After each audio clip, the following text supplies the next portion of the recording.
Hi folks, we're at our workshop. Well, I am delighted to be able to introduce today the project I've been working on the website since Christmas, which are annotated photos to illustrate parts as a complement to the official diagrams. And this is it here in front of you. So if you watch no further in this video, then the takeaway message is these are the new diagrams, and I'll be talking you through them, showing you some of the features where I think they improve on some of the diagrams, and there's a link in the description if you want to go and check those out. I'll also be discussing about some of the trade-offs, why I've gone for the approach I've taken, and I'll be picking out some of the problems I've seen in some of the diagrams, and where these diagrams, I think, or these illustrations, I think particularly will be able to improve on our ability to find parts for defenders. The fundamental functionality, and why this has taken me a good chunk of the first part of this year, is because these diagrams are designed so that other people are able to contribute, and not just me. So I've had to build a system whereby it's easy to basically annotate and label parts on photos. That's the approach I've gone with. So let me give you a tour around. So the main part is that I've had to build up a second row door for my defender. So I've invested in basically every single part that and all variations of the doors, so that I'm able to document everything. And the ambition here is to document how the factory did it. So I believe it's important that we have the factory record, or the original record of what the defenders were like from the factory, and then people can pick and choose however much they want to obey that. But I think it's important that we get the factory record of what the vehicles were like. So there's a lot of research gone into this. It's not just necessarily taking photos, but it's figuring out how to structure the photos and what the specific parts are. So I've done the door here, lots and lots of photos for documenting second row door with and without central door locking, all the way down to hinges and all the other little bits. Also got some wire looms, which are related to the doors and related to the instrument binnacle. And there's also the front prop from T5, 2001 to 2006, and the dashboard, which I've been working on recently as well. So I'm taking every opportunity I can to basically document the parts that I've got, lay them out. So let me go through some of the functionality. So the way they're generally laid out is, we've got a photo here.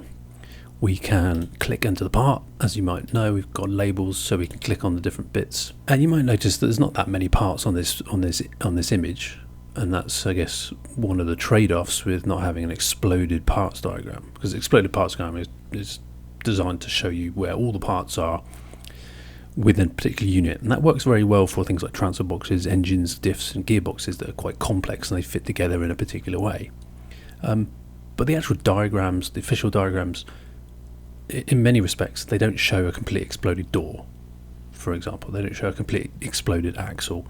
There's sub diagrams, subsections that are all broken down into anyway. So we're kind of used to having the breakdown of all the different parts in multiple places. What I've tried to do here is that this is designed to be in a logical structure. So it's basically from a bare door, how you build it all the way up and fit it to the vehicle. But then also in reverse, how do you disassemble a door and take it back to its bare components. So looking in the bare door again, we've got basically the door, we've got all the parts. Because this is left and right hand side, what I've got is functionality here where you can actually flip to the right hand side. So I photoed the right hand side door. You can flip the diagram to the left, just to make it easier visually, and then it will highlight the specific left hand side parts. We can go back to the right hand side and it will highlight the right hand side parts. And you can also load your vehicle as you do normally, load in the VIN, and it will do the filtering based on the VIN numbers.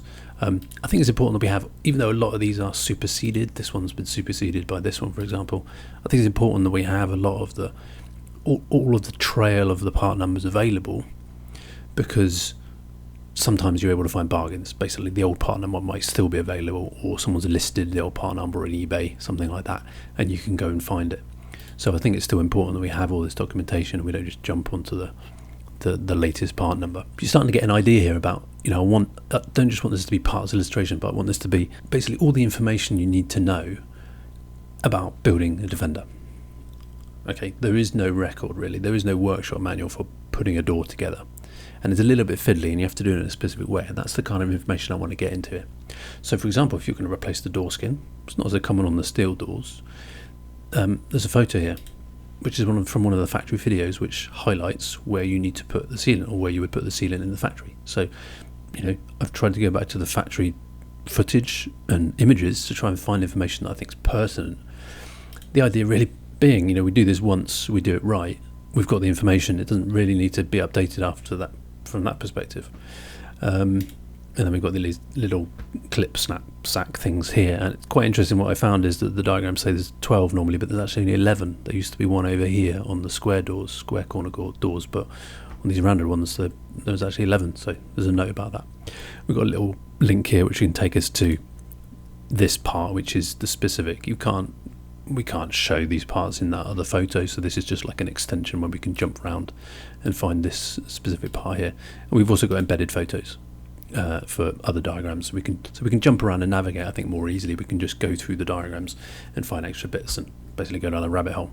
The other aspect is we've got zoom enabled, so it can be a bit more tricky to see detail on the images. So one of the things I've done is I've made this a lot wider. I think 1920 by 1080 resolution is quite common these days, so I've made the website a bit wider to accommodate that. But also we can zoom in, so I'm using my mouse wheel. I can zoom in, get a bit more detail. These are fairly high resolution images, and I can look at a lot of the detail here. But basically, I can zoom in and out, I can move it around, I can double click and it jumps back.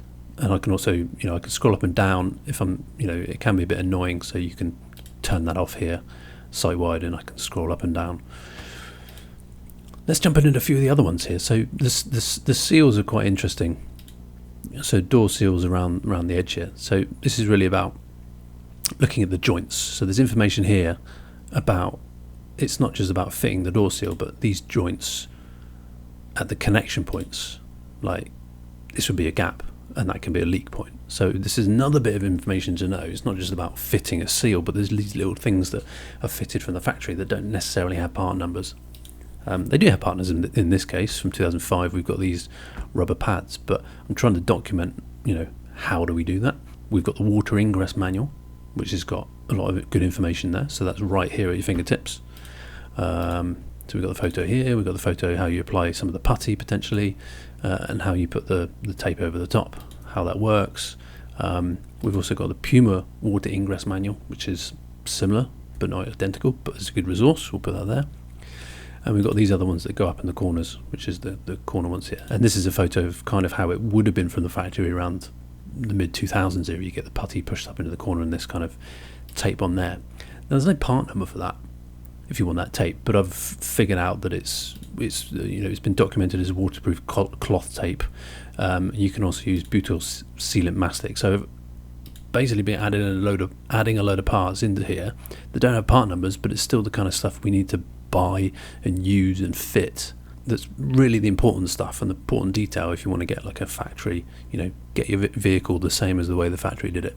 Basically, we're starting to build up bit by bit. So we've got the seal runners in here, these plasticky bits. I've got some photos here about it's very easy to fit them the wrong way round. This is the wrong way round, this is the right way round, for example. All these little tips. We've got both seals here. So we've got the seals that are fitted to the door, and we've got the seal that they're both fitted to the door, but this is the wraparound seal from 2011. Also possible to embed videos, because videos are particularly relevant. I've got a video here, got some thumbnails here, so it's a video I did about the door alignment and a bit about door seals that are relevant to door seals, and obviously the Mike's videos. So basically this is LR Workshop is probably going to become the catalogue for all Mike's best videos, to be honest, because he's got some great stuff in there, and I think it's useful if when we're looking at parts we can actually have a look at the videos, and get the tips, that kind of stuff. So the videos are right here, as we're looking at parts. We've also got, text drawn on. We can make notes. We can do these expanded images. So we've got, a bit of detail here. We can't see around the corner, but you can see somewhat how these fit, how the holes are aligned, and they're drilled from the factory. So you kind of know how they go. And the same thing here. We can get more close-up detail. So that's the next step of the door. You fit the plastic runners like this.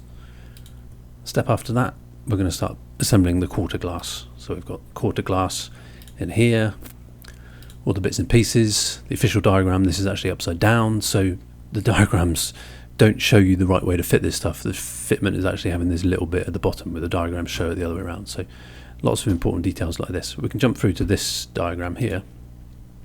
There is a discussion link up here, so people can write comments on this, and hopefully we can. I don't know everything about everything. I know what I know. I've done a bit of research, but certainly if other people know more stuff, come and let's have a discussion about it. We'll try and make this the best documentation of Defender parts that we can. And then we go to fitting the quarter glass here. So there's a few tidbits. So not all of the diagrams are going to be exactly for identifying parts, but just tips on how to fit them. So this is how it gets fitted in here. Bit of information there about how you fit this bracket, which way round it goes, how it fits, nuts going from in from the top, bolts coming from the underside, and then fitting this long panel here. We've got a photo here that you sort of slot it in and then hinge it around.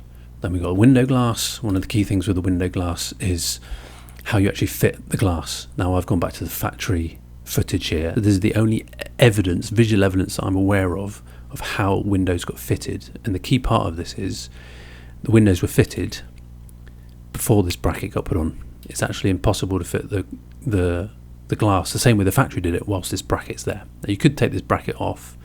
A technique, you see the angle's too great here, so you'll see them fit them in the factory.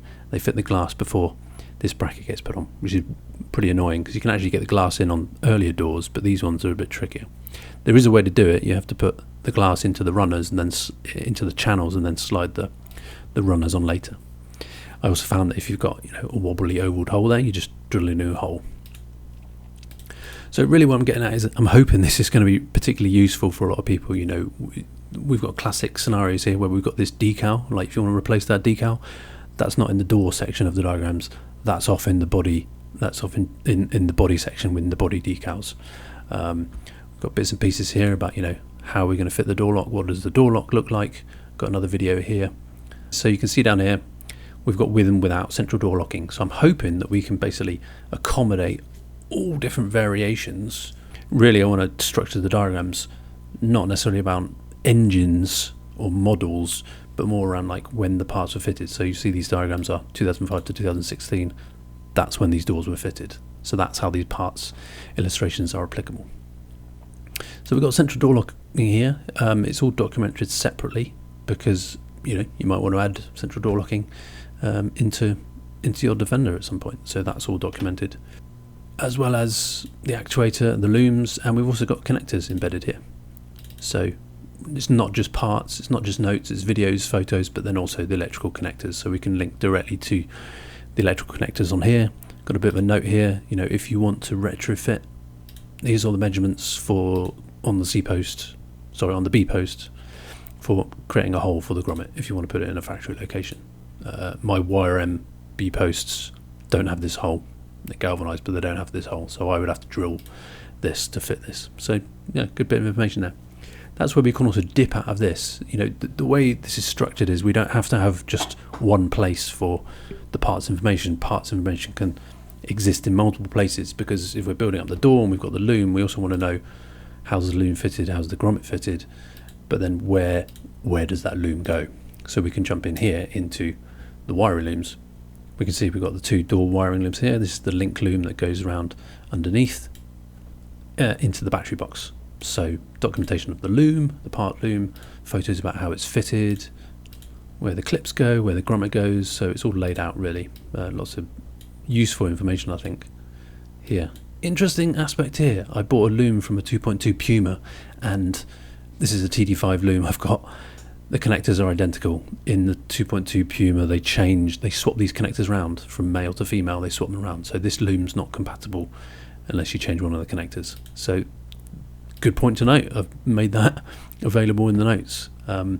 Because the price difference is this 2.2 loom's like 40 quid and the real loom for the TD5 is about 140. So there's a picture of the connection, for example, down in the battery box.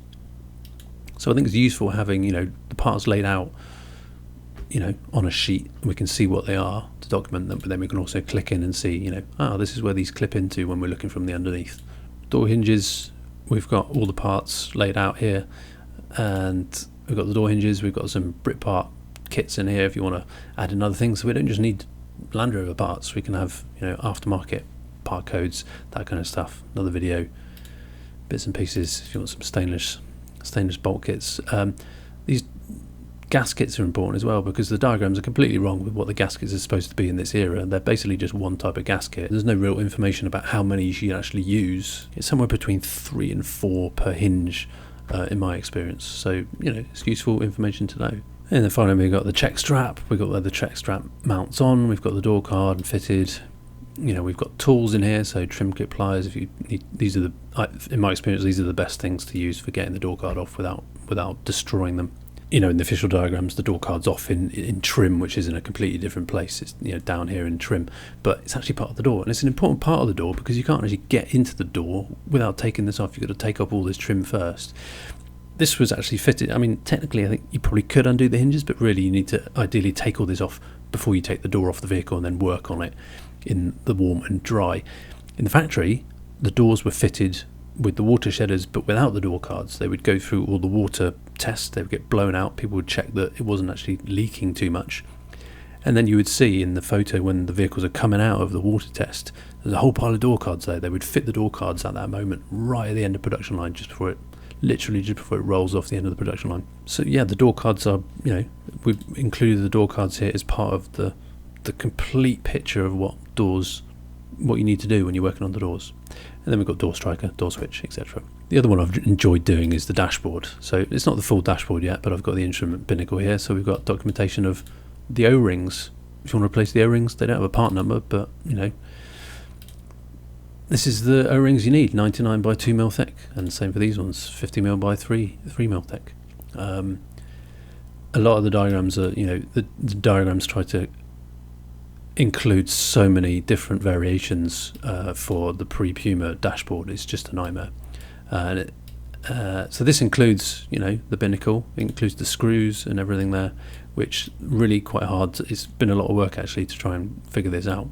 So we've got the wiring loom, we've got all the connectors here, all the variations of connectors right there, and we can click into the wiring loom. We can go and see the wiring loom specifically, so we can see this is the connector and how it connects into the dashboard wiring loom, because these connectors for the warning lights are part of the bulkhead loom.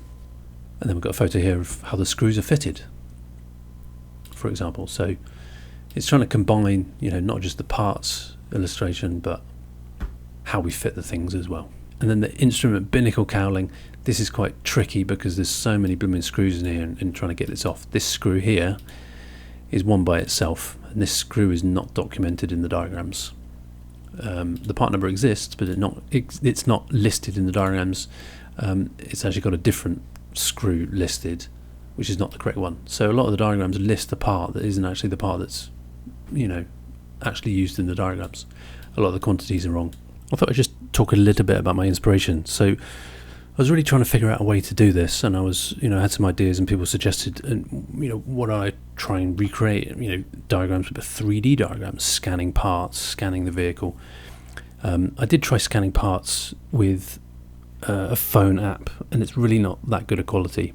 I looked at 3D CAD models of Defenders that you can buy, and they're really not that detailed, particularly underneath. There's no real detail there. I think the proper scanning equipment to do, to properly scan stuff to a good detail is about £10,000. So really, that's a no-goer. And what I really wanted here was people to be able to build diagrams, parts illustrations themselves, and not just me, because I know I can't do this alone, right? I don't have access to every type of Defender. And it doesn't just have to be Defenders. It can be Series 1, Series 2, Freelander, Discovery, whatever you want, Range Rover. It doesn't have to be just limited to Defenders on LR Workshop. I really believe that, I want us to have the information we deserve. I did spend a lot of time updating and fixing the diagrams that used to be on LR Workshop, and they've gone now. So we're basically back now with the diagrams without any of those amendments.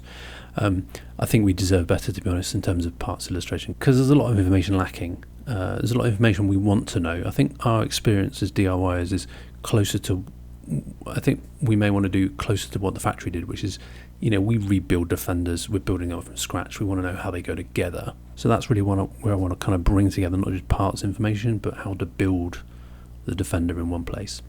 I guess the inspiration for me came, I was watching my kids doing Lego at Christmas. When we talk about diagrams, explode diagrams, we're talking about isometric line drawings.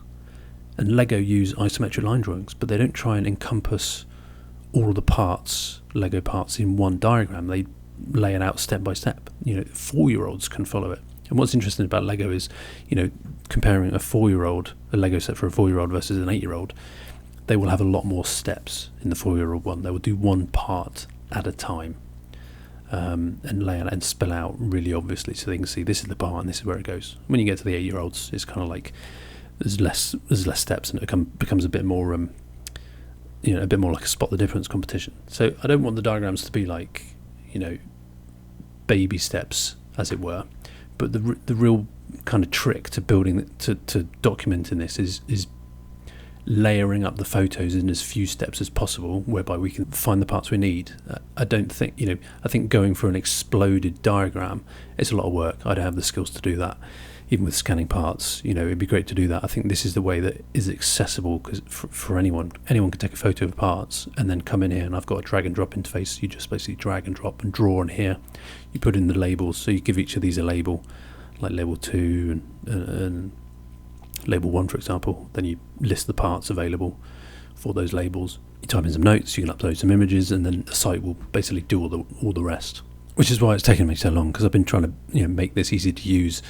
And I've had to basically document the whole thing to prove that the prototype works. So this is basically like a prototype plus at the moment. So what I'm really interested to know is, if you think I'm barking up the wrong tree, if you think this is just a waste of time and it will never be used, then that's good to know, because I've spent a good chunk of time on this, and I'm kind of interested to know if people want to use it, and if you think we should pursue it, and if anyone's interested in actually helping out. The other thing is, the people that do the diagrams don't necessarily have to be the people that submit the photos. You may have people that are willing and able to do the diagrams but don't have access to certain vehicles, and vice versa. You have access to a certain vehicle but you don't really have the interest of creating the diagrams, and that's perfectly fine as well. So we can split that up. Yeah, so this is basically my vision for the future of parts illustration on LR Workshop. I think we can do it once, do it right, and we get the documentation that I think we deserve, into the future. Keep these vehicles alive forever. I just want to have a big shout out to all the supporters of LR Workshop who contribute a small amount of money on a monthly basis. It really helps with the running costs for the website, which are not inconsiderable, and they have gone up, with inflation in the last few years. And I haven't ever asked for any more, asked for increasing the price on that. But I'm entirely grateful, because it's not just helping with the running costs, but it's a firm, hard vote from everyone to say that I should keep doing what I'm doing, and I should invest in LR Workshop. It's extremely gratifying to know that people value the site enough that they give me a few quid every month. They'll buy me even less than a coffee. You know what it means, and that means a lot. I don't want to monetize this. Information on LR Workshop, knowledge will always be free. If people are able to contribute towards the running costs and my time, then there's a few extra features in there, that are available as a thank you that might help you save a bit more money. But ultimately, LR Workshop, the knowledge is free. But I do want to say once again, thank you to all the supporters who've stood by me and contribute on a monthly basis. If you're interested, then there's a link in the description. And finally, I'll say, if you're interested in working on diagrams, and I would say 99.9% need not apply, because it's quite hard work. It probably takes, a diagram like this took about one evening to get this right, because sometimes you'll take a photo, you go and create the diagram, and you realise you've missed a part or you've missed something. It requires a lot of cross-checking with the official diagrams and other parts, and you've got to decide, well, how many more parts do I add into this versus keeping it, just this, and then I'll add in photos of extra bits or extra navigation to other diagrams. So it takes a bit of thought, and I don't expect everyone's got the time or the interest to put into this. However, I do know there are some people who are as into this as I am. So if you are interested, and I will furnish you with a lot of extra features and things for free if you are able to contribute to the diagrams. If you are interested, then send me an email. The stage it's at the moment, I would say it's still a prototype. There's a few things I need to iron out in the background before we go kind of all guns blazing. But essentially, this is the prototype of how I think it's going to work. If you're interested, then send me an email. Other than that, I'll sign off now and say thanks for watching. Let me know in the comments if you think this is something worth investing in. I think I've given a bit of an overview here, and yeah, thanks for watching. Bye for now.